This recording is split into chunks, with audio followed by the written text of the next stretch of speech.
आणि Leo club of Junnar शिवनेरीच्या पदग्रहण समारंभासाठी उपस्थित आदरणीय मान्यवर माझे मित्र इंटरनॅशनल डिरेक्टर राजेंद्रजी मुछाल, त्याचबरोबर public relation officer Ravindraji Satpute, व्यासपीठावर उपस्थित आदरणीय मंगेशअण्णा काकडे, बाबूराव पाटे, ज्यांनी आपल्या सर्वांना आमंत्रित केले, ते मच्छिंद्रजी मुंडलिक, आदेशजी मुंडलिक, ज्यांच्यासाठी आपण एकत्रित जमलेलो आहोत. त्यात नवीन अध्यक्ष सचिन जंगम, सचिव डॉक्टर विलास नायकोडे, खजिनदार सचिनजी भोर, लिओचे अध्यक्ष सिद्धेश कांबळे, सचिव यश कांबळे आणि खजिनदार कौस्तुभ गावडे, उपस्थित सर्व लायन्स आणि त्यांचे सर्व फॅमिलीज, बंधू भगिनी, सर्व पत्रकार बंधू, अनेक वैद्यकीय क्षेत्रातले इतर संस्थेतले डॉक्टर, रोटरीमधल्या काही मंडळी आलेत, आमच्या प्रियंकाता इथं आलेत, आपण सर्वजण. एवढं सुंदर भाषण सासऱ्याचं ऐकल्यानंतर प्रत्येकाला असा सासरा मिळावा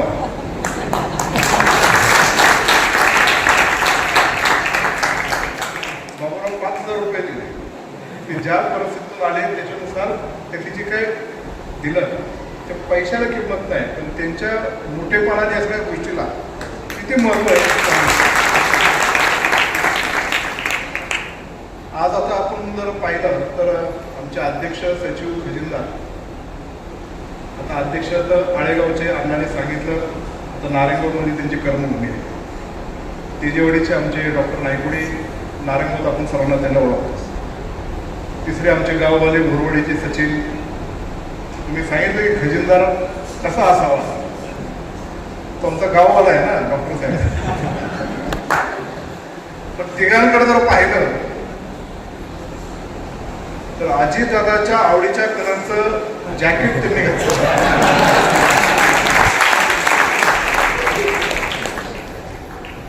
त्या संजीव राठोडला मी सांगणार आहे, नुसतं गुलाबी साडीवर घालणार नको,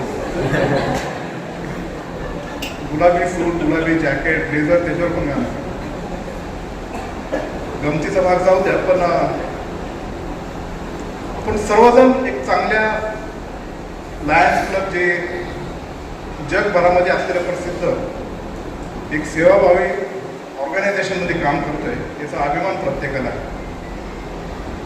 प्रत्येक क्षेत्राची काही ना काही संघटना असते, डॉक्टरची असेल, वकीलची असेल, व्यापारीची असेल, आमच्या पक्षाची असेल किंवा अजून काय काय असेल.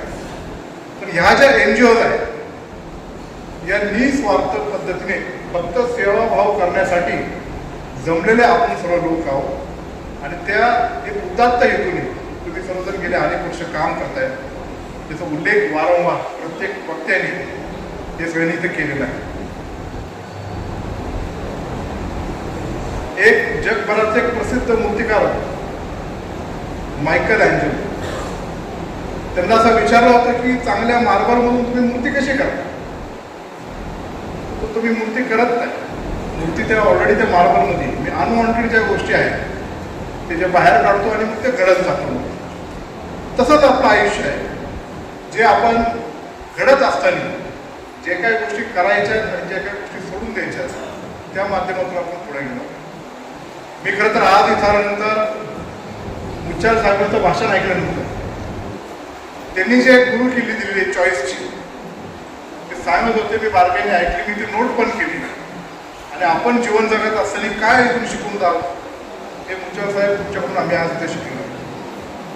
नुकतंच ज्यांचं आगमन झाले आपल्या तालुक्याचे आजचे आमदार शरददादा सोनवणे यांचं पण मी मनपूर्वक स्वागत करतो. त्यांना विनंती करतो की त्यांनी व्यासपीठावर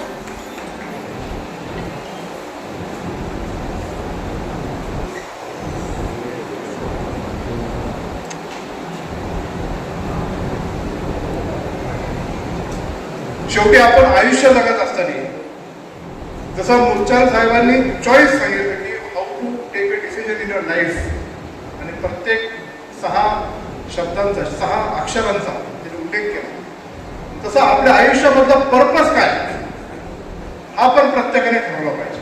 तो हेतू काय आहे की what purpose we are on for. तो हेतू ठरवत असताना एका चांगल्या विचारवंताने सांगितलेलं आहे की 2 गोष्टी आपल्या आयुष्यामध्ये महत्वाचे क्षण आहेत. ज्या दिवशी आपला जन्म झाला आणि आपला जन्म कुठल्या पर्पजसाठी आणि कुठल्या हेतूसाठी झाला आहे हे माणसाला जेव्हा कळलं तरच तो खऱ्या अर्थाने आपल्या आयुष्यामध्ये चांगलं जीवन जगू शकतो. पैसे कमवणं, इन्कम टॅक्स भरणं, आपले परिवार मोठं करणं हे तर आपण करत असतो, पण that is not purpose of life. तो आपल्या आयुष्यातला हेतूच नाही.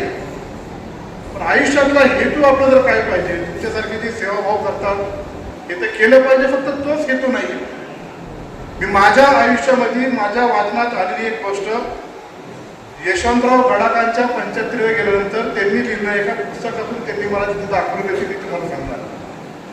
आयुष्यामध्ये 4 गोष्टी जर आपण त्या फॉलो केल्या तर आपला जन्म झाला आहे आणि आपण भविष्यामध्ये जगणार आहे की या पृथ्वी तलावर आपला जन्म झाला याचा आनंद आणि समाधान तर प्रत्येक व्यक्तीला वाटेल. या तुम्ही ते फॉलो करा. आणि ते सायंटिफिकली त्यांनी प्रूव्ह केलेलं आहे. एक लर्नड माणूस, एक PhD होल्डर आहे, त्यांनी अनेक पुस्तकं लिहिली आहेत, हे सगळ्या गोष्टीवर अभ्यास केला. त्यांनी सांगितलं आयुष्यामध्ये जर ह्या 4 गोष्टी केल्या तर आपल्या शरीरामध्ये जे हॉर्मोन्स निर्माण होणार आहे किंवा जे पेशी निर्माण होणार आहे त्यातून आपल्याला आयुष्य जगण्याचा आनंद होतो. त्यांनी सांगितलं पहिली गोष्ट कुठली करायची असेल तर आयुष्यामध्ये व्यायाम करा. दुसरी गोष्ट कुठली करायची असेल तर सत्कर्मणी आपल्या परिवारासाठी आणि आपल्यासाठी काम धंदा करून पैसे कमवा. तिसरी गोष्ट कुठली करायची असेल तर आपल्या आयुष्यामध्ये काहीतरी दान धर्म करा, सेवा करा आणि सेवा अशी करा की जेणेकरून दुसऱ्याचं आयुष्य बदलेल किंवा सोसायटीमध्ये इम्पॅक्ट राहील, अशा प्रकारची सेवा करा. आणि चौथी गोष्ट जी आहे, नाती सांभाळा. एक तर ब्लड रिलेशनचे असेल, नाही तर आपल्या मित्र परिवाराचे असेल, नाही तर आपण जिथं काम करतो तिथे आपल्या सहकार्याचे असेल. ती नाती सांभाळून या सगळ्या 4 गोष्टी आपण जर आयुष्यामध्ये केल्या तर आयुष्यामध्ये जगण्याचं चांगलं समाधान वाटतं. या पृथ्वी तलावर जन्माला आपल्याला आनंद वाटतो. नाहीतर जन्माला आणि कॉम्पिटिशन के जमान्याने स्कूल कॉलेज सगळं पुढचं लाईफ हे याच्यातच आपण भर पडलेलो आहे. आणि हे खरं आयुष्याचा हेतू आहे. आणि हा जो हेतू आहे हा खऱ्या अर्थाने जगणारा कोण आहे तर लायन्स क्लब ऑफ शिवनेरीचे तुम्ही सर्व लोक आहात. म्हणून तुमच्याकडून आमच्यासारख्या लोकांनी शिकण्यासारखं आहे आणि पुढे जाण्यासारखं आहे. तुमचे प्रोजेक्ट आतापर्यंत खूप सुंदर आहेत, भविष्यातही चांगले कराल.